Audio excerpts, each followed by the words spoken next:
Ankita creative ব্লগে আপনাদের স্বাগত। আপনারা যদি আমার চ্যানেলে নতুন হয়ে থাকেন তাহলে চ্যানেলটি সাবস্ক্রাইব করে বেল আইকনে ক্লিক করে দেবেন, যাতে আমার চ্যানেলে ভিডিও আসলে আপনারা সবার আগে দেখতে পান।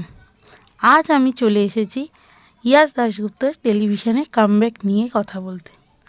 এই নিয়ে আমি একটা শর্টস ভিডিও আগেই দিয়েছি, কিন্তু এই ভিডিওতে আমি জানাবো ইয়াশ দাশগুপ্ত কীভাবে আর কবে কামব্যাক করছে টেলিভিশনে। চলুন তাহলে শুরু করা যাক। ভিডিওটি না কেটে শেষ অবধি দেখতে থাকুন।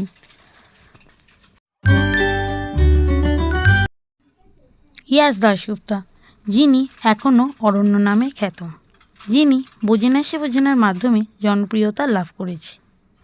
জনগণ তার টেলিভিশনের কামব্যাকের জন্য আজও অধীর আগ্রহে বসে আছে।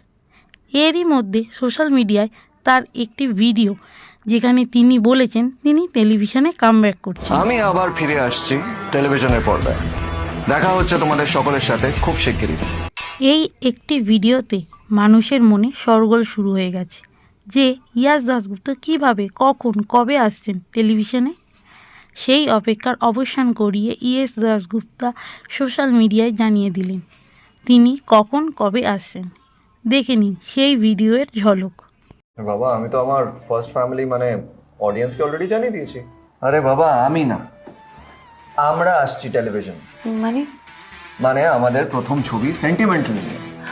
এবার প্রথমবার আসছি তো একটা বড় ধমাকা তো হবেই না। হ্যাঁ, সো আমরা আসছি 24শে নভেম্বর ঠিক দুপুর 2:30-টে আমাদের ছবি সেন্টিমেন্টাল নিয়ে স্টার জলসা দেখতে ভুলবেন না।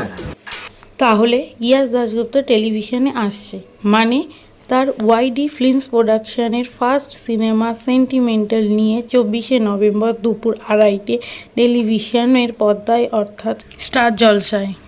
দেখতে কিন্তু ভুলবেন না। আজ ভিডিওটি এইটুকু। এই রকম ভিডিও দেখতে হলে চ্যানেলটি সাবস্ক্রাইব করতে ভুলবেন না, আর ভিডিওটি ভালো লাগলে লাইক শেয়ার করে দেবেন।